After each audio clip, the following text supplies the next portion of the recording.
Pak Nursi ini deskriptif tapi juga kontrarian. Kontrarian apapun. IMF busuk, ketika ada yang nolak juga dianggap bukan prestasi juga. Jadi Pak Nursi ini terlalu kontrarian untuk semua hal. Hebat dia bisa nerjemahin kemauan gue. Apa? Gimana? Hebat dia bisa menerjemahkan bahwa gue menyesalkan. Dari mana lo tahu gue menyesalkan kayak gitu? Enggak. Tonnya kontrarian. Iya, jangan menerjemahkan omongan orang kalau nggak ngerti pakai otak. Si Jinping ngomong ke Israel, Anda jangan ganggu Iran lebih dalam. Apa bahasa lainnya? Dia akan terlibat. Oke. Dan pada saat yang sama, Iran menyatakan, lu kalau mau berhenti perang sama gua, bayar gua 300 miliar. Apa poinnya? Lu salah, lu neken-neken gua. Nursi, geopolitik itu sangat realis. Anda tidak bisa mulai dari sesuatu ideal. Sebentar, belum selesai. Enggak, ini insting kontrarian Pak Nursi adalah semua hal dinegasikan, semua hal dinihilkan. Ya nggak usah kita bernegara saja kalau begitu. Oh begitu ya? Oke, coba saya kesimpulan Anda argumentasi lo menegasikan nggak usah bernegara. Kasihan amat karena lo. Anda Cara begitu cara belajar sejarah mengajari kita jadi idealis, belajar geopolitik mengajari kita jadi realis. Dan Anda tidak belajar dua-duanya. Oke, nggak apa-apa. Bung Karno punya daya apa ketika dia Barken tampil sebagai Ganevo? Ayo.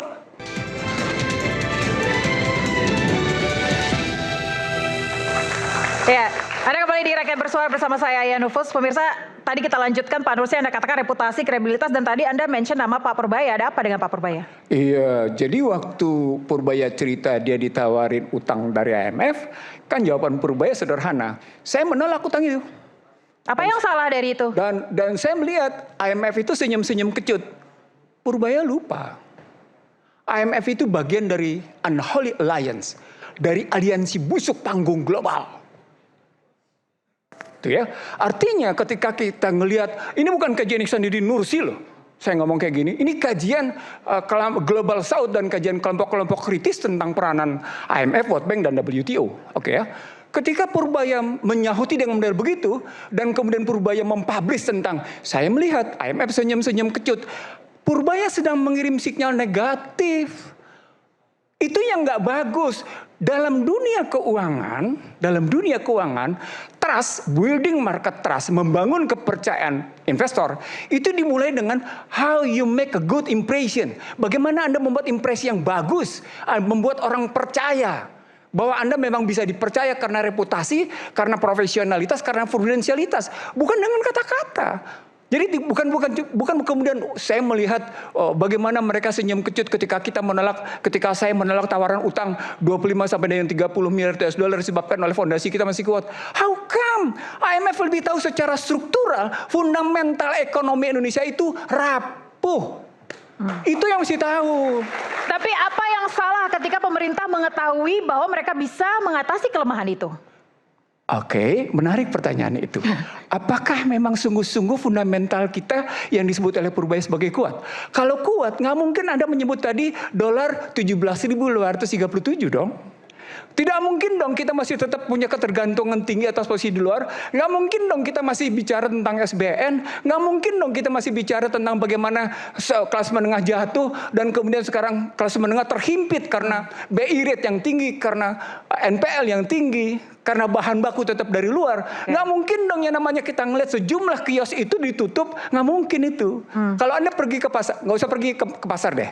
Anda pergi ke mall mewah aja. Apa yang terjadi? Orang datang ke mall mewah, tapi ngapain? Makan. Nggak ada cerita belanja. Anda pergi ke mall mewah paling mewah di Jakarta, sebut sekarang. Orang belanja bukan utang.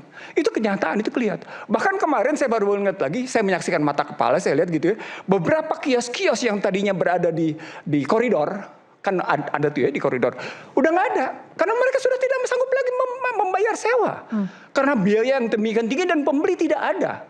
Apa artinya? Pukulan kelas menengah itu demikian terasa kencengnya. Sehingga mereka belum kokoh bangkit karena COVID gitu ya. Belum kokoh bangkit karena pukulan-pukulan makro demikian besar gitu ya. Lalu kemudian dipukul lagi dengan situasi perang Ukraina-Rusia, perang Amerika Jangan-jangan Israel. dolarnya masuk kategori dolar baper nih, seperti yang dikatakan Bang Budiman. Sorry itu saya tidak kenal referensi pembagian dolar seperti itu. Oke. Saya tidak kenal itu. Karena dalam referensi saya adalah Nixon shock itu, gitu ya, Nixon shock itu adalah gambaran dilepasnya dolar bersandar pada emas, pergi bersandarkan yang namanya petrodolar, dan itu diperjanjikan. Nah, kalau kemudian sadarnya petrodolar, maka ketika sweep code tidak lagi bukan lagi tidak digunakan, berkurang digunakan, transaksi minyak tidak lagi menggunakan dolar, maka suka tidak suka dedolarisasi terjadi.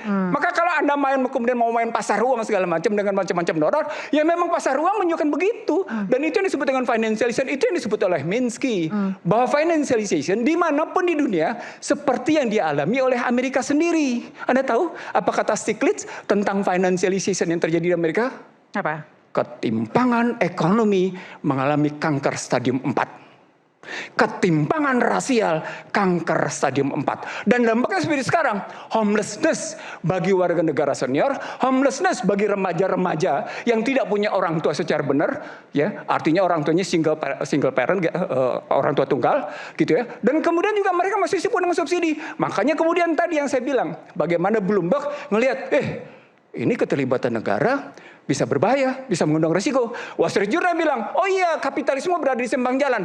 Perdebatan mutakhir itu menunjukkan bahwa multipolaritas di panggung global dengan pendekatan teknologi, keuangan, dan militer itu sedang berganti.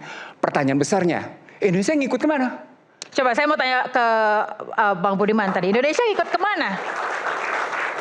Jelas ya, Pak Prabowo dengan masuk BRICS sebenarnya Pak Prabowo ingin mengatakan bahwa kita ingin bangun bagian dari rantai pasok global baru. Rantai pasok global baru. Bukan berarti kita konfrontatif dan kemudian detach sama sekali dengan Amerika Serikat atau Barat, tidak ya. Tapi bahwa posisi Indonesia welcoming rantai pasok global baru, negara-negara emerging, ya, Rusia, China, India, Brazil, South Africa dan segala macam. Nah, kemudian juga dalam BRI, kemudian juga Global South, inisiatif Global South, ya. Satu itu. Kedua, saya tertarik tadi dikatakan oleh Pak Nursi. Ini Pak Nursi ini deskriptif, tapi afirmatifnya kemana? Satu mengatakan IMF bagian dari aliansi busuk, tapi ketika seorang Purbaya berhasil berhasil untuk tidak tergoda oleh tawaran pinjaman IMF, Pak Nursi menyesalkan juga. Jadi Pak Nursi ini deskriptif tapi juga kontrarian. Kontrarian apapun. IMF busuk, ketika ada yang nolak juga dianggap bukan prestasi juga. Jadi Pak Nursi ini terlalu kontrarian untuk semua hal. Hebat dia bisa nerjemahin kemauan gue. Apa? Gimana? Hebat dia bisa menerjemahkan bahwa gue menyesalkan. Dari mana lo tahu gue menyesalkan kayak gitu? Enggak. Tonnya kontrarian. Iya, jangan menerjemahkan omongan orang kalau nggak ngerti pakai otak. Jangan nerjemahin pikiran orang kalau nggak ngerti. Saya ngerti, Pak. Saya bukan orang bodoh. Ya. Makanya kalau bukan orang bodoh jangan terjemahin sembarangan. Enggak, makanya Pak Nursi elaboratif, deskriptif, penuh data. Tapi ini soal policy ya. Ini soal policy, ini soal kebijakan. Soal kebijakan adalah soal keberpihakan, soal afirmasi. Ketika ada seorang policy maker, siapapun itu ya, dan kemudian menghadapi situasi kompleks dan memegang berpihak, maka harus dilihat secara nilai ini cocok atau tidak. Bukan sekedar dia sebagai sebuah kenyataan yang kita bisa deskripsikan begitu saja. Tentu ini penting untuk menilai sebuah kebijakan politik ya. Kebijakan politik ekonomi. Kebijakan politik ekonomi bukan sekedar melihat secara netral perilaku politik, bukan ya. Kita ini bicara debat kebijakan publik ya, bukan bicara tentang diskusi akademis tentang itu. Ini penting, posisi ini penting. Posisi Pak Prabowo misalnya tadi keberpihakan soal BRICS segala macam.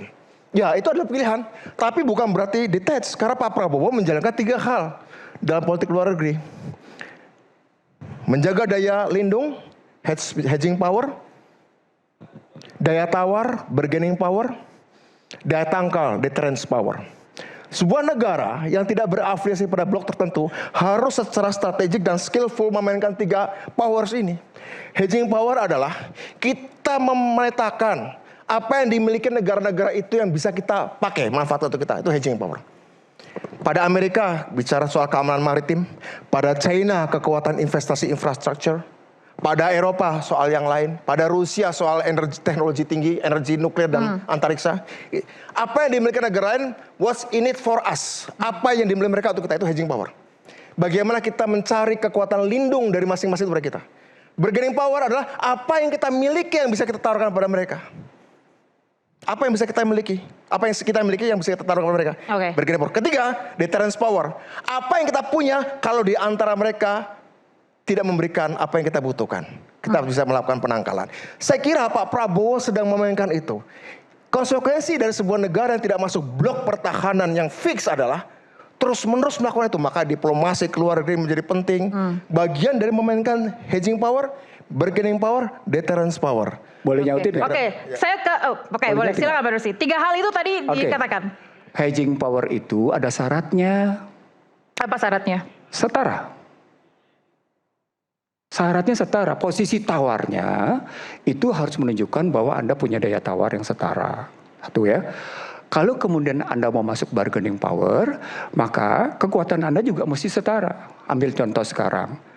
Apakah PDB kita punya daya tawar yang cukup menghadapi PDB Amerika misalnya? Apakah PDB kita punya daya tawar yang cukup misalnya dengan Cina? Indikator PDB masih kemudian angka, ada yang konkret. Apa yang saya sebut sebagai sesungguhnya penyebab, saya jadi shortcut nanti. Tapi paling tidak begini, kalau kita ngelihat bagaimana posisi Indonesia bicara tentang hedging, bargaining, dan deterrence gitu ya. Ini kajian geopolitik nih soalnya. Yeah. Kalau kita mau masuk 3 hal ini, maka kata kunci berikutnya adalah Anda tidak boleh berada dalam posisi struktural di bawah. Gak boleh. Anda harus nunjukin betul posisi kesetaraan bahwa Anda punya posisi. Saya tadi bercerita tentang bagaimana si Jinping menghadapi Trump. Santun, tapi Trump tidak mendapatkan apapun kecuali cuma sekedar kedelai sama 200 Boeing. Yang lain, ya namanya si tidak mau ngemis soalnya namanya chip, tidak mau mengemis soalnya namanya, tapi kemudian juga nggak dikasih mineral earth. Tapi sama Putin, contoh sederhana untuk menunjuk bahwa hedging terjadi, gitu ya, bargaining terjadi, deterrence terjadi terhadap Putin. Disebut dengan kemitraan strategis, 40 perjanjian ditandatangani. What's the point? Tiba-tiba Putin, Xi Jinping ngomong ke Israel, Anda jangan ganggu Iran lebih dalam. Apa bahasa lainnya? Dia akan terlibat. Oke. Dan pada saat yang sama, Iran menyatakan, lu kalau mau berhenti perang sama gua, bayar gua 300 miliar. Apa poinnya? Lu salah, lu neken-neken gua. Nursi, geopolitik itu sangat realis. Anda tidak bisa mulai dari sesuatu ideal.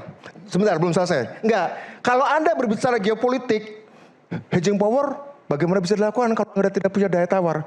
Daya tawar bagaimana bisa dilakukan kalau tidak punya daya hedging? Daya hedging bagaimana bisa dilakukan kalau tidak punya daya tangkal? Nah kalau gitu sama saja antara ayam dan telur. Padahal ini realistis nih.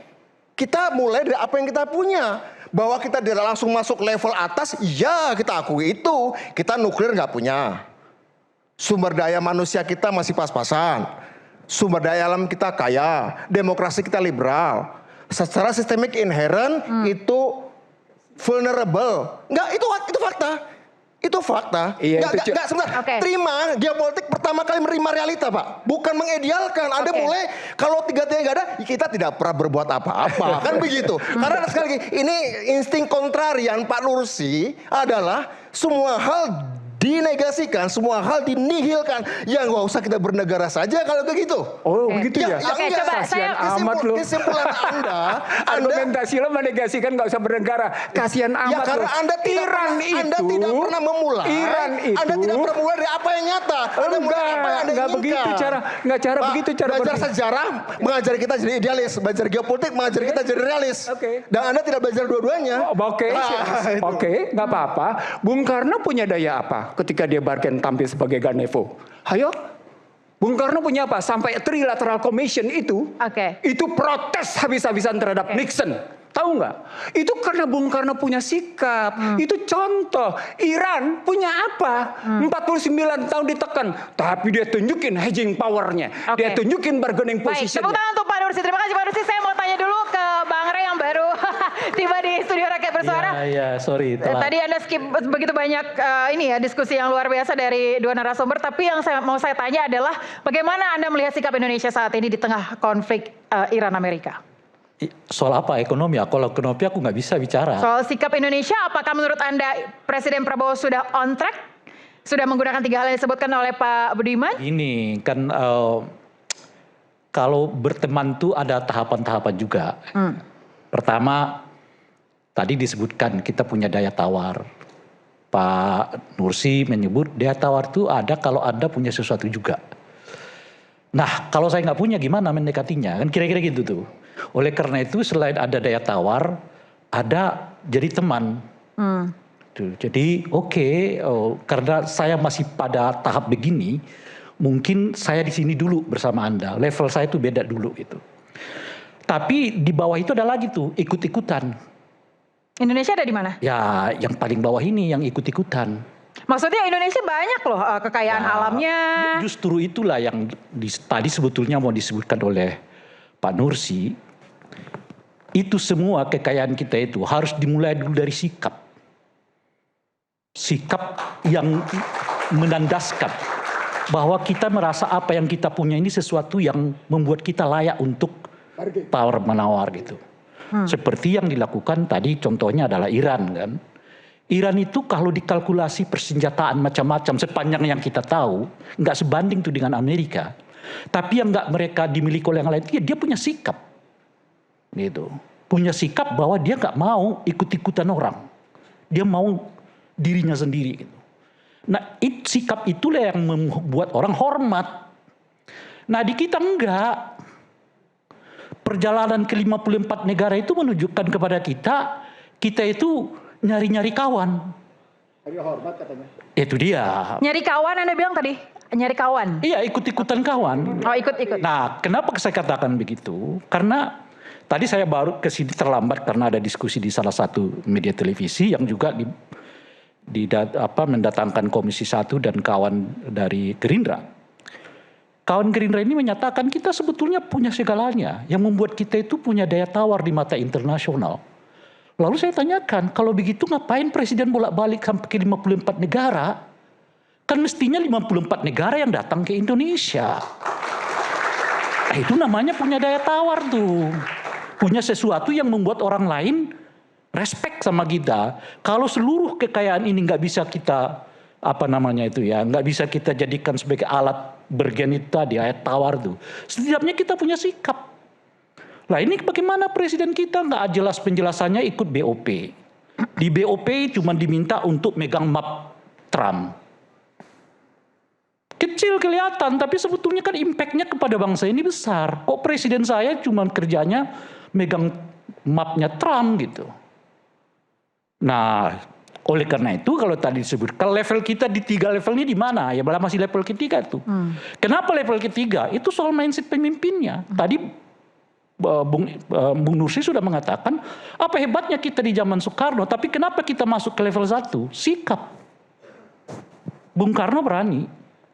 Nah, presiden kita yang dengan segala simbolnya yang disebutkan tuh entah disebut dengan macan Asia lah, gitu-gitu loh Pak. Wah, kalau pidato berapi-api seperti Budiman Sujatmiko ya kan, dan sebagainya itu berhenti di situ, tidak berhenti sebagai sikap. Tapi bukankah diplomasi itu bagian dari soft power, Bang Rey? Ya tentu saja, semua yang saya sebut ikut-ikutan itu juga bagian dari diplomasi. Cuma level diplomasi kita di situ. Apalagi diplomasinya dilakukan dengan model yang seperti yang sekarang kan. Siapa yang nego apa, siapa yang melakukan apa, siapa yang mendiskusikan apa, kita nggak tahu. Semuanya seperti diserahkan kepada presiden. Bahkan saya nggak tahu 3 kali ke Prancis bolak-balik itu tujuannya apa. Coba saya mau tanya ke Mas Gema dulu. Kalau Anda melihat sejauh ini diplomasi kita sudah berjalan dengan baik? Dari pengamatan saya sebenarnya ini menarik sekali. Saya cukup setuju pada dasarnya dengan ketiga pembicara kita. Cuma yang perlu saya sampaikan adalah Indonesia ini kekurangan satu, holistic approach di tata usaha negaranya tidak ada. Itu yang harus kita akui. Jadi pada saat kita bicara tentang diplomasi, mau tidak mau memang mohon izin kita mesti cari teman. Karena saya setuju kita tidak punya bargaining power. Karena kita bukan Commonwealth, kita juga bukan sosialis seperti China ataupun geng komunis. Kita ini berdiri memang di bawah bayang-bayang Amerika. Itu sudah tidak bisa dipungkiri. Tetapi pernyataan sikap, kita juga melihat 10 tahun pemerintahan Pak Jokowi, beliau juga bermain secara soft sampai akhirnya Freeport juga berhasil dinego, ya kan? Nah, makin ke sini yang saya perhatikan memang yang harus kita menjadi catatan adalah bagaimana kita punya sistem integrasi, sistem komunikasi, dan keseragaman di dalam tata kelola pemerintahan ini. Karena bagi saya pakai bahasa bayi, negara itu pada dasarnya adalah mega company, dan presiden itu adalah the CEO-nya, ya kan? Nah, kalau seandainya di dalam perjalanan kita tidak memiliki sebuah holistic approach yang mana setiap kementerian, setiap ring satu presiden itu tidak mempersiapkan dengan matang apa tujuannya ke Perancis 3 kali. Memang betul membawa deal, tapi apakah masyarakatnya sudah tahu? Ataukah efektif atau tidak? Sehingga kan multi tafsirnya muncul. Beliau mengatakan bahwa tidak punya wibawa ibaratnya Indonesia ini sekarang. Datang ke Trump cuma bawa map. Dan ini dimanfaatkan oleh para oposan mungkin atau juga media yang mencari view di klip. Seakan-akan Pak Presiden kita ini seperti jongosnya presiden-presiden di luar. Dan ini kan bagaimanapun bagi saya, kita semua yang ada di panggung ini dan pemirsa semua adalah cinta Indonesia lah. Kita paspor hijau, kita cinta negara kita. Yang selalu saya ingatkan adalah kapal itu kalau lubang, di dalam kapal ini ada yang mungkin pengkritik pemerintah, ada yang pecinta pemerintah, tenggelamnya kita sama-sama. Mati semua satu kapal. Oleh karena itu, yang memang harus kita kembali core masalah, pemerintah wajib menurut saya mendengarkan para expert terutama di event seperti ini. Bahwa kami ini bukan di sini untuk sekedar buang-buang waktu, tetapi dari POV yang berbeda, dari Pak Budi dan Pak Nursi tadi, sudut pandang yang berbeda, tapi kan itu semuanya menuju ke satu hal. Kalau kita bisa tarik benang merahnya, memang ada yang harus diperbaiki dengan tata kelola negara ini. Jadi kalau ditanya apakah diplomasinya harus ditingkat, jelas harus ditingkatkan. Walaupun tidak lupa bahwa kita tidak punya bargaining power, tetapi di tengah kelemahan kita setidaknya ada hal yang memang kita bisa dan berani menunjukkan wibawa dengan apa yang kita miliki. Kembali kepada prajurit zaman dulu ngelawan Belanda pakai bambu runcing. Tapi kita memiliki wibawa dengan bambu runcing itu sampai bisa merdeka. Nah, bagaimana dengan sekarang? Oke, saya mau dengar dari... Ini kan tadi disebutkan ya, persoalannya kan tata kelola dalam pengertian komprehensif. Itu kan artinya ada di puncaknya toh. Kan Anda mau mengatakan itu, masalah sebetulnya itu ada di presidennya gitu. Presidennya nggak mampu melakukan koordinasi manajerial terhadap para pembantu-pembantu. Jadi begini Pak. Ini kan yang Anda mau sebut. Menarik Pak, tapi kita perlu tahu bahwa Pak Prabowo itu baru pimpin 1,5 tahun. Kita mau jujur-jujuran nih. Kasih presiden siapapun, seperti yang tadi Bapak bilang, saya setuju sekali. Kasih presiden siapapun duduk, minimum 20 tahun Pak baru bisa beresin. Karena ini merupakan warisan. Nah, oke Pak. Jadi POV saya demikian, karena saya melihat dari perjalanan past performance. Gitu. Kalau kita tanya dulu misalnya eranya Pak SBY, jawabannya sama seperti Anda. 20 tahun nih. Di zaman Pak Jokowi, 20 tahun nih. Dari SBY ke Jokowi udah 20 tahun. Betul, setuju. Mestinya udah selesai dong. Iya, benar. 20 tahunnya. Di era Pak Prabowo itu mestinya udah, kalau menggunakan istilah Orde Baru dulu, lepas landas nih. Saya gitu setuju. Nah Pak, sekarang itu. Anda merasa kita sedang lepas landas atau sebaliknya, kita sedang mundur? Kita lagi nunggu Pak, mau take off. Nggak take off Pak. Prinsipnya itu yang saya rasakan. Dan pertanyaannya kenapa? Saya bisa tangkap poin Anda, tetapi kita tidak bisa full menyalahkan presiden. Kecuali negara kita ganti, ini mohon maaf nih, tanpa menyinggung kehormatan negara kita, jangan lagi menggunakan demokrasi Pancasila. Kita menggunakan ideologi Pancasila sosialis. Tangan besi, hantam seperti China. Sesimpel itu. Kenapa? Karena sekarang mau buka lahan, itu aja udah susah gitu kan. HAM. Nah, bagaimana kita sekarang bisa memerintahkan presidennya harus kuat turun ke bawah kalau sistem negaranya ataupun orang-orang di bawah menjadi resisten. Nah, ini yang dalam hal ini memang presiden memiliki tanggung jawab penuh untuk sebagai CEO-nya untuk mengatur kalau semua. Kalau soal HAM tanyakan Budiman Sujatmiko. Ya, boleh. Beliau ini korban dari penegakan hukum yang Anda sebutkan tadi tuh, yang keras itu. Ya. Di zaman Orde Baru. Betul. Nah itu, setuju nggak beliau menggunakan Pancasila sosialisme dalam Nah, apa tadi? Sosialisme apa fasisme? Sosialis Pak. Ya, sosialis fasisme apa sosialisme Demokrat. Bentuknya kalau sosialis jangan masuk demokrasi lagi. Ya, saya nggak nanti tahu. kecampur nih. Ada dua hal yang berbeda ya. Soalnya Ini adalah dua kalau hal kita berbeda. dengar penjelasan Bung tadi itu ada nada dada Oke. seperti Cina katanya. Iya. Kalau Oke. seperti Cina itu kan kita tahu itu bukan sosialisme, tapi dia menggunakan komunisme kan, yang tunggal. Tunggal, betul. Nah, ini harus ditanyakan kepada. Nah, oleh karena itu mohon maaf nih, karena maksud itu di saya. zaman kayak begitu kita pernah alami 32 tahun. Betul. Korbannya adalah Budiman Setuju. Sujatmiko. Oleh karena itu disclaimer-nya adalah kita tidak bisa meminta satu tunggal presiden untuk beresin semua ini dalam 1,5 tahun. Ya, apalagi dihadapkan dengan konflik yang baru saja terjadi. Ditekan luar. gitu. Artinya Anda mengakui bahwa sistem pasar bebas, kehidupan individual liberal, kehidupan politik yang liberal itu telah menjungkir balikan bangsa ini ke titik terendah. Begitu kan? Setuju. Setuju. Oke. Kalau begitu setuju. Oke. Maka sesungguhnya ketika Anda bilang Prabowo baru pegang 1,5 tahun nih. Kalau sadar 1,5 tahun pegang kayak gitu, lalu kemudian pidato 20 Mei menyatakan ini kesalahan sistem. Punya pertanyaan baliknya. Riwayat mana saja yang menunjukkan bahwa Anda telah memperbaiki sistem.